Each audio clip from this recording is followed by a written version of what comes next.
Hello and welcome back. This is Grillenheimer.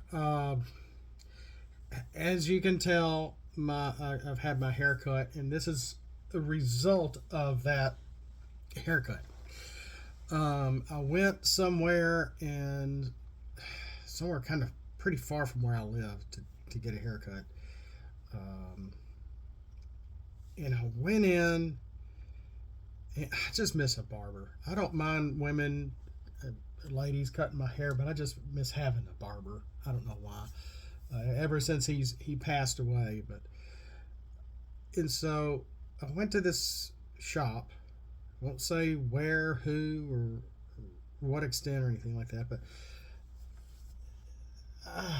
I was kind of again. I've never seen these people. They've never seen me. And she was nice. She did a good job.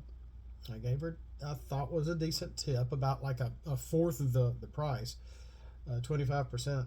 Um, but she started. I'm trying to remember how even the conversation went, because this was 2 days. That was just yesterday.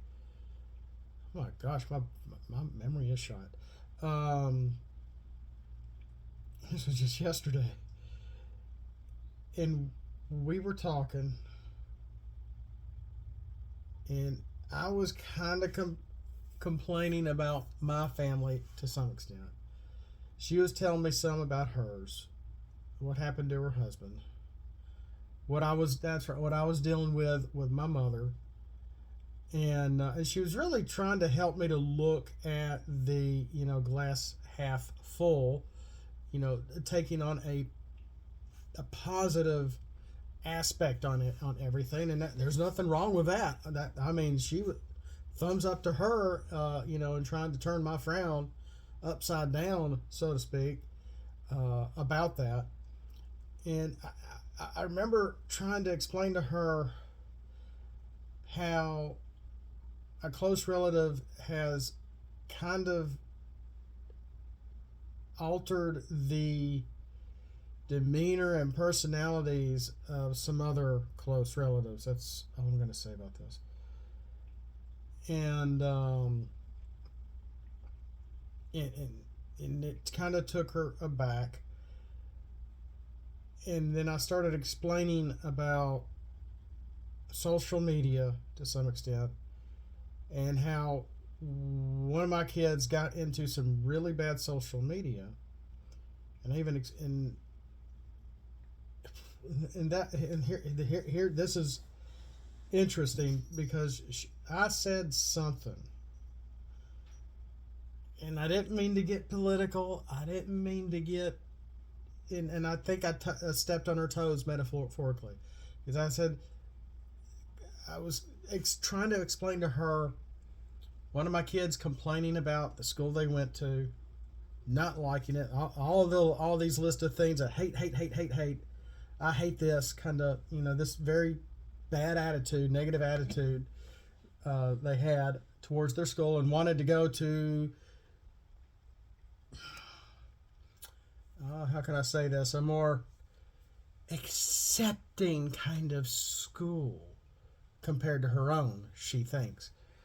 But that's just the thing. A private school, I mean, at this point, I mean, they've let a lot of varying people in that school, of other denominations, from bad homes, the whole left behind thing kind of going on. If you're is kind of going on, and you know, one we're in Alabama. We're in Alabama. This is a private Christian school that's pretty much 60% black ish. Okay, now the TV show is just popped in my head. There's a That might be about 50-50, if not 60% black and 40% white. But I'm not entirely sure of the percentage. But it's down the middle, okay? And I don't have a problem with that. My wife doesn't. My kids don't have a problem with that. They have had some great interactions, some great relationships, some building some great friends at that school, of all walks of life. And it wouldn't have been possible without the school. And I just happened to accidentally mention this other school that one of my kids just wanted to go to. And she's like, well, you see what I'm wearing? And I'm like, oh no. And I remember seeing the shirt when I walked in, but she's cutting my hair so my glasses are off. I can't read a thing, and I was truthful. I was like, well, I can't read it. She goes, oh yeah, you don't have your glasses on, but your and for the life of me, it wasn't love is love. It was something along those lines, and it was written all elaborately in a cartoony look, and I can't remember what it was. I really can't. But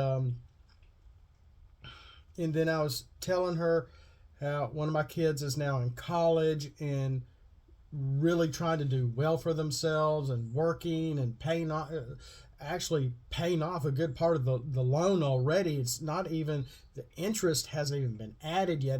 Getting a little more personal than I should have. And I don't know if it was me or if she was leading questions trying to learn more about me. And I wish it hadn't been so personal. But I remember I was going in a certain direction that I wanted to explain, and next thing, because of a slip of my own dumb tongue, that she took it in a completely different direction. I'm like, oh, no. And long story short, yeah, we've almost gone 7 minutes here, that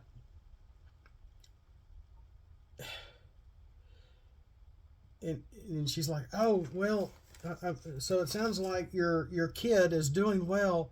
And as long as they're doing good, then you did right. You did, because I started, golly, playing pity the fool, which is me, because of whatever.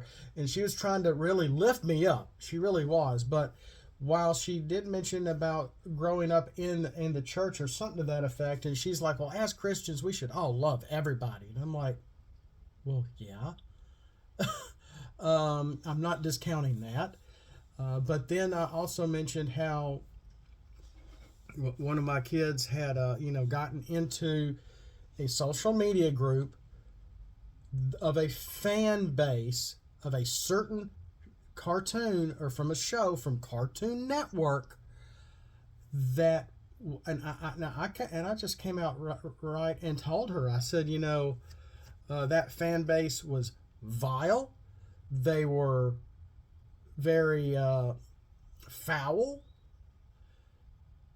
nasty, and I didn't use the word exclusive or inclusive, intolerable.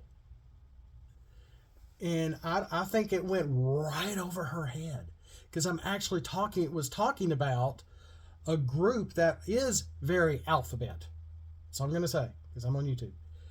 And I think it completely went over her head who exactly I was talking about, because I told her, I was like, well, I went in secretly and went into this social media, made up my own username, and looked at what my kid was looking at and reading. And I'm like, let me tell you, it was bad. It was bad. And, I think it just went over her head from who exactly I was talking about, because I didn't just come right out and say it because she mentioned her shirt and love everybody kind of thing. It's a carpenter bee.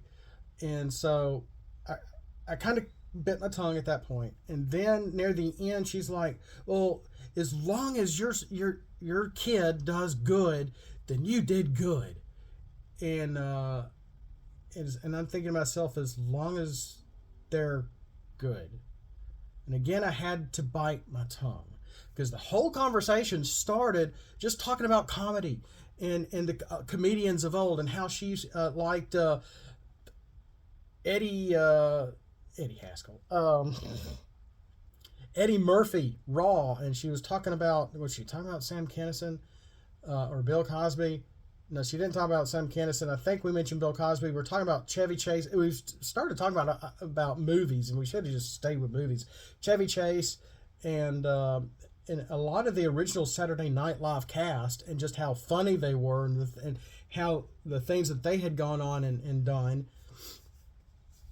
And I almost and again when she came and said, well, as long as your kid is doing good, then good for you. Then you did right. And I'm like, I froze. I don't think she noticed. And I'm like, good, not righteous.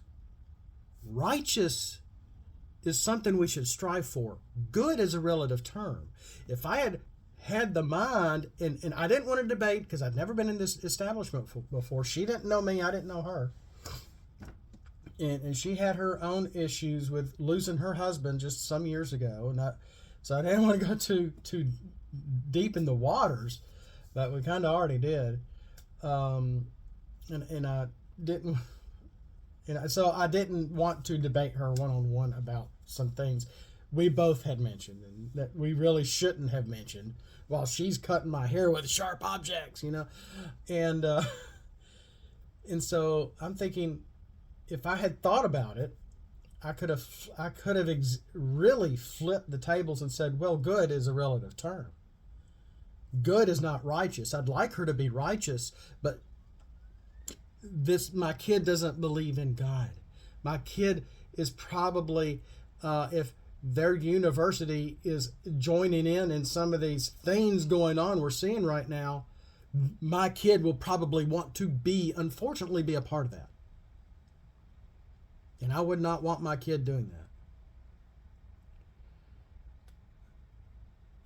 that. And all this other interesting things, and to do a whole flip flop. Well, and I should have, even was thinking, well, you thought Eddie Murphy was good. Well, then, yeah, I want my kid to be that good, doing stand up and cursing and being lewd and making people laugh as they're making crude jokes. Yeah, that's good. No, that's not good.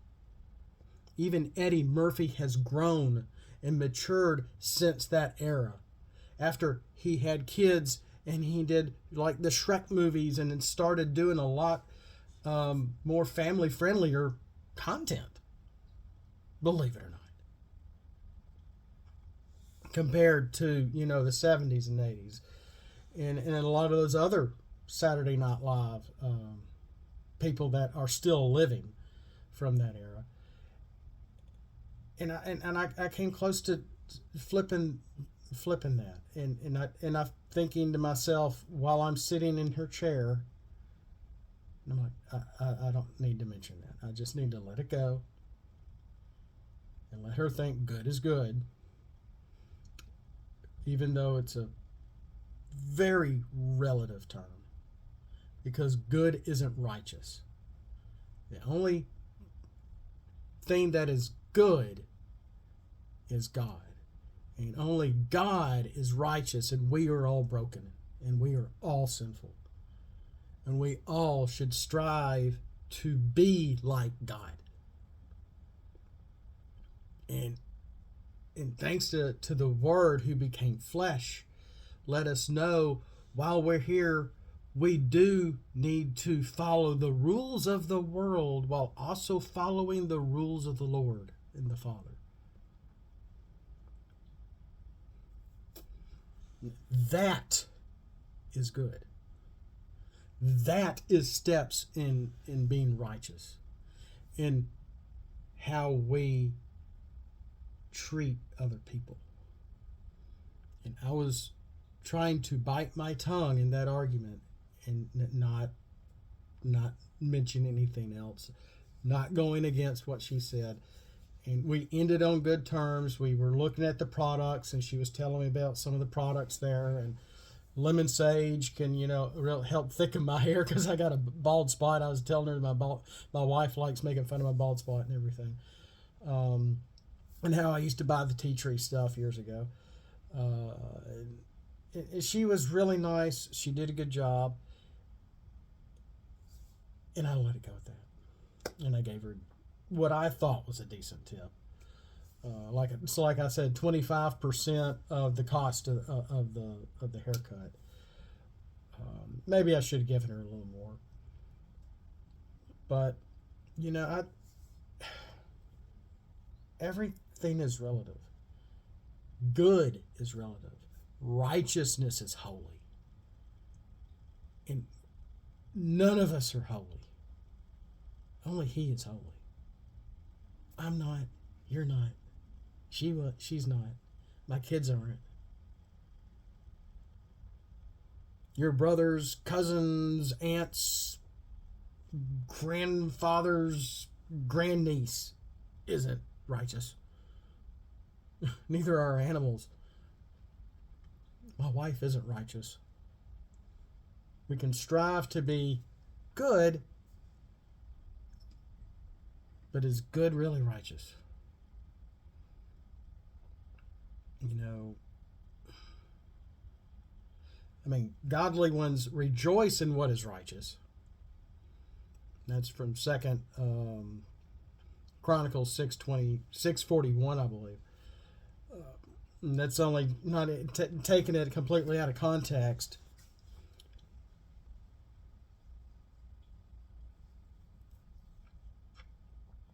And kind of like she was doing, my salon barber, I don't know what you call her, hair, I don't know. What is that called? Sought the good of his, but no.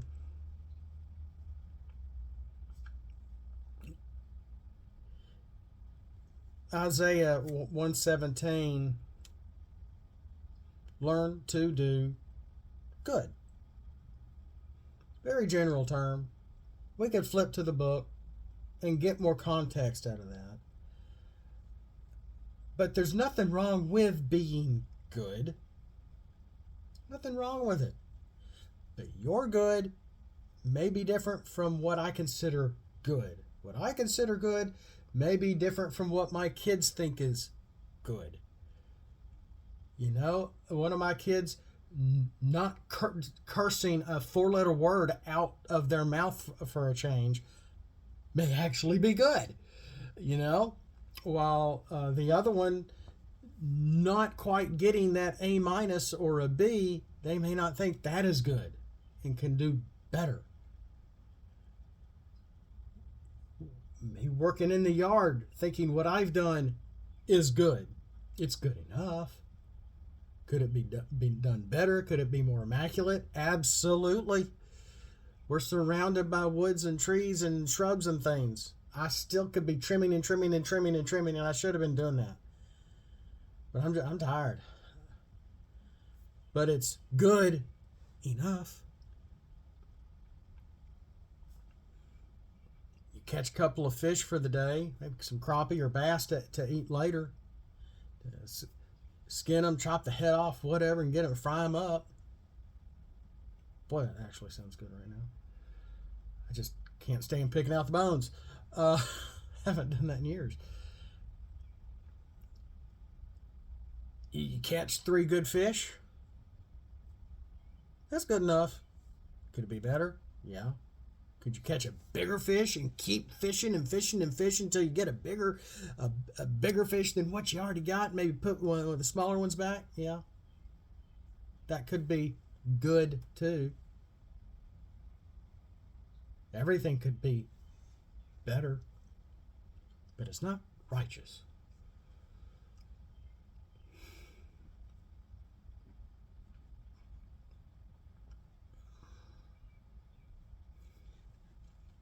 So, now there's some other examples in here. I won't mention them though, but you know, that's just something that's always bothered me, and I hear that a lot on YouTube and on TV. If we happen to turn on cable or a TV show or anything, that's, you know, all of it is pretty much non-Christian. And and I'm hearing that a lot, well, I did good. Are you good? I'm good. Are you good with that? I'm good too. Let's go.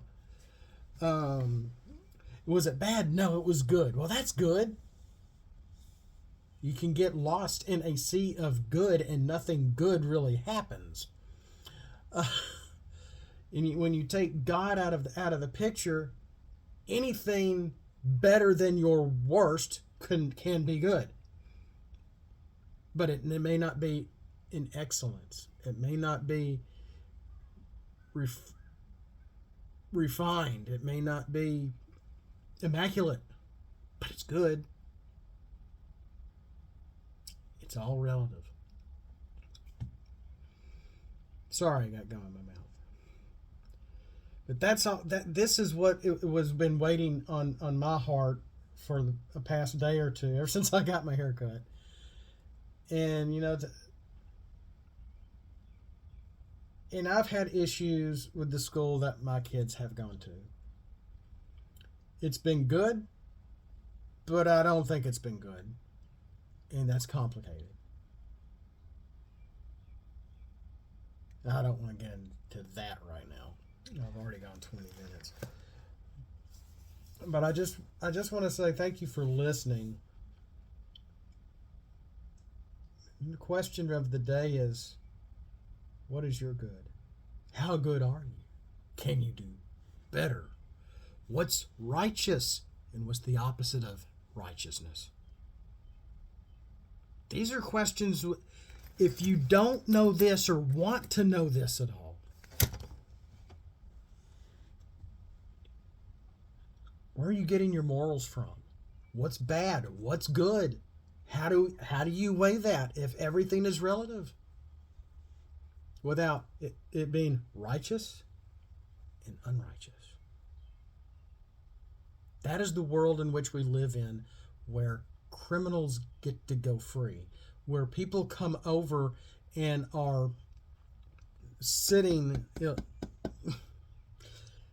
house sitting and getting away with it, casing empty homes, if you will. I don't want to get too in politics right now. I don't want to start up something else in minute 22. But a lot of things are topsy-turvy right now. People in New York and California and Chicago and other places. Even Tennessee, even Georgia, even here in Alabama, I'm starting to see some strange things. Our country is not the same as it used to be. What is good? What's your good? What's my good? I don't know how good I am.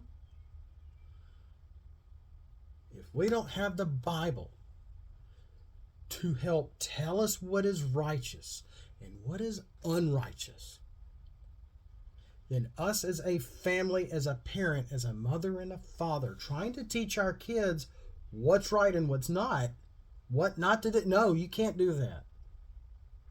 Well, why? I remember those days. They weren't very. That was a balancing act for sure. If you don't have this to try to help explain the whys, then everything becomes just a social construct. Oh, I don't have to do that. Oh, I'm a something today. I'm a beaver. I'm going to dress like that. I'm going to go around and act like a beaver. Look at my beaver. Ooh, I'm Leslie Nielsen today. That's not good. Hope you got that reference. Something to think about. How good are you? I bet you can do better. And let me add this. Because I was sitting here doing stuff on my computer, listening to music, and well, I go to church. Doesn't that make me a good person? No. Doesn't even make you Christian. You're just a churchgoer. You just go to church. Being a Christian, does that make me good? No. We can unfortunately still fall. We can still sin. We can still do things that are, well, not good. That are not righteous.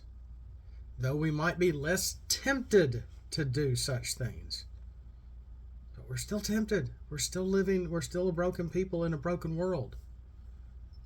Sometimes we can't help ourselves. It doesn't matter who you are.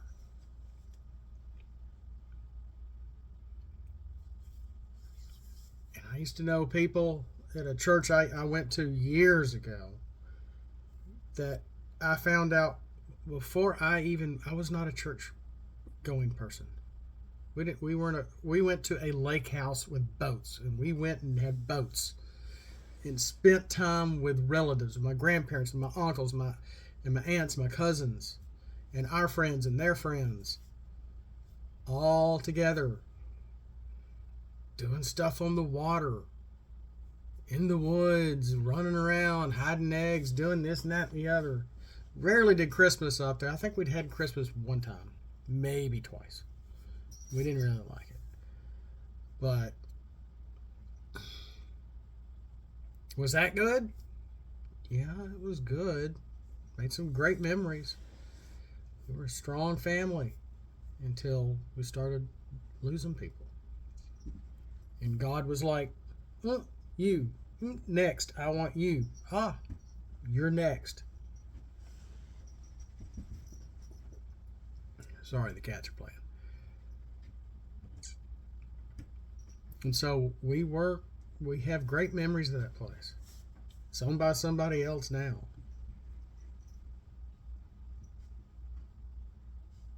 But we didn't go to church. Now, my aunt and uncle did, and they would take their kids.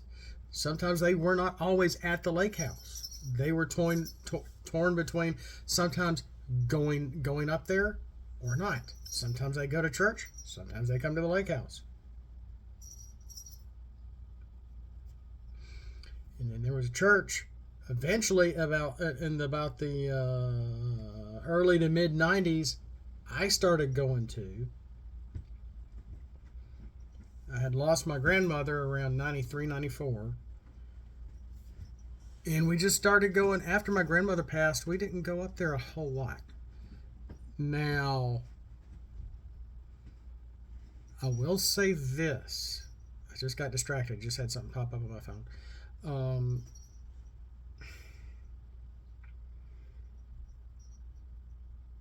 Is that I learned a lot of good lessons from my grandfather, my grandparents, and all my relatives. We got to know each other very well. Learned how to swim. Learned life lessons. How to use a gun properly, and knives, using tools, fixing cars, fixing engines, fixing boats, grilling, cooking, skinning, preparing a fish, like I just mentioned before. There's a lot of life lessons there. Was it righteous? No. But it was good because there were things learned.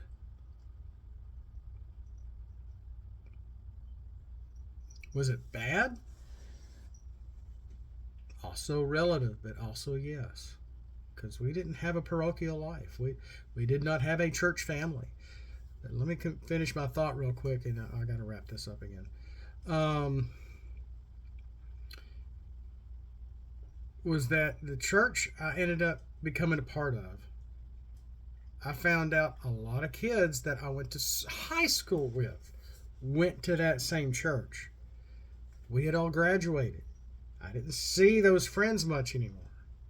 They were getting married, having kids, going to college somewhere outside of the city, out of this area, out of the state, going to other places, having a life. And those kids that I found out that used to go to that church could be terrible kids and doing crazy things. Guess what? They were just being kids. They didn't do many good things. They did some, again, memorable things, that they shouldn't have done. They also had to learn some hard lessons.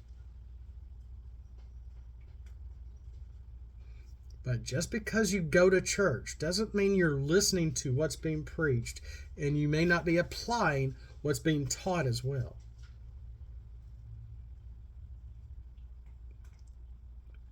But when you're hands-on with your family and surrounded by people that also love you,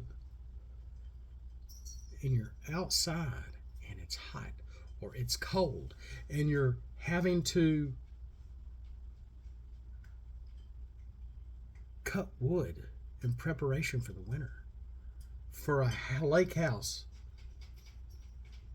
that might have heat, but we heated mostly with the fireplace, with a house that had no air, no phone.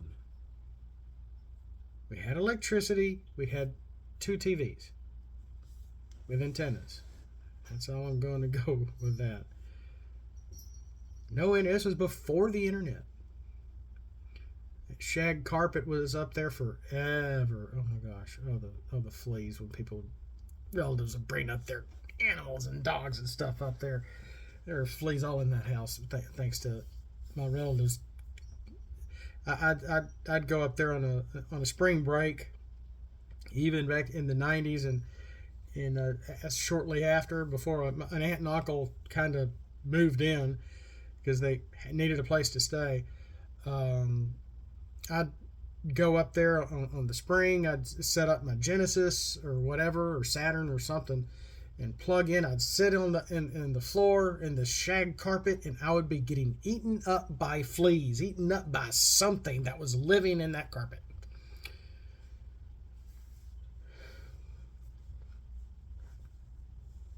But what is the point of this, Grillenheimer? Everything is relative. If everything is relative from a worldly standpoint, where are you getting your morals from?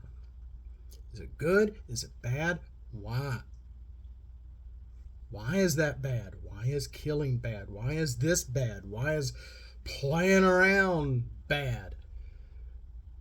And, the youngsters of today, yeah, this is making me sound like I'm super old when I don't feel like I am, are trying to stir up the pot of sexuality and all this identity mess. Trying to change the playing field of the battle of the sexes, so to speak. In a very dangerous direction, I might add. Is that good? Is that bad? What can happen? Are we going to procreate anymore? Are there going to be more kids? Is the well of souls going to dry up and nobody else be born again for a while? I don't know. What do you think? Just popped in there. As the Stay Puft Marshmallow Man just waltzes down Broadway, or Main Avenue, whatever. Nobody steps on a church in my town. Things to think about. Again, just because something is good doesn't make it you're good, your aunt's good, your brother's good, your mom's good. What your parents think is good may be something on a different level than what you think is good. Whatever your grandparents thought was good might be closer to perfection than what your parents might think is good. Then their level of good may be a different level, a higher standard than what you think is good. Oh, this is good enough. I don't need to do it anymore. I'll just let AI fix, whatever I've written here. That's good enough. I don't need to edge the driveway or edge this and cut some stuff down. It's good enough. Things to think about. Yeah, I am kind of mixing a little bit of righteousness with being immaculate.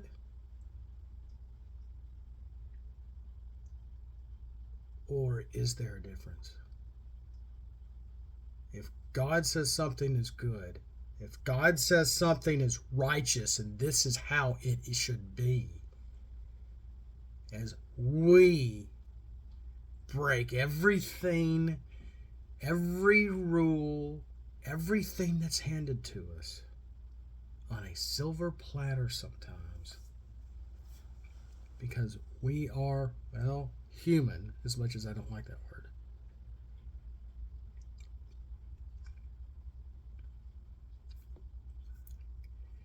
We live in a broken world. Nobody's perfect. I'm not perfect. You're not perfect. Your neighbors, your pastor isn't perfect. The preacher isn't perfect. That priest isn't perfect. The people down the street aren't perfect.